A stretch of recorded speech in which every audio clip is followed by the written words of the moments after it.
நட்புகளுக்கு வணக்கம். நாம் இன்றைக்கி என்ன பார்க்க போகிறோம் அப்படின்னா, மால்பிகியா எமர்ஜினேட்டா அப்படின்னு சொல்லக்கூடிய பார்படஸ் செடியை பற்றி தாங்க பார்க்க போகிறோம். சென்ட்ரல் அமெரிக்கா, ஃப்ளோரிடா, கரீபியன் தீவுகள், பிரேசில் இப்படி பல நாடுகளில் இந்த செடிகள் வளர்க்கப்படுது. பல இடங்களில் உணவு தேவைக்காகவும், சில இடங்களில் இது ஆர்னமெண்டல் பர்பஸ்க்காகவும் வளர்க்கப்படுது. இந்தியாவில் இந்த ரெண்டுக்காகவும் நம்ம இதை வளர்க்குறோம். அளவில் பல இடங்களில் வளர்க்கப்பட்டாலும் இது எங்கே அதிகமாக உற்பத்தி செய்யப்படுது அப்படின்னா பிரேசிலில் தாங்க.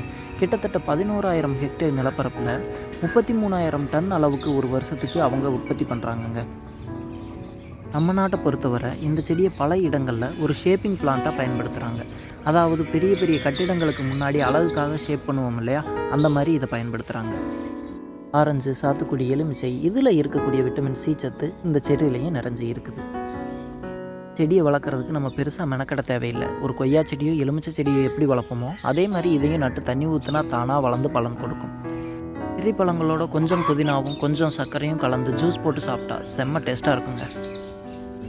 இது மாதிரி நிறைய வீடியோஸ்க்கு நம்ம சேனலை சப்ஸ்கிரைப் பண்ணுங்கள். தேங்க்யூ.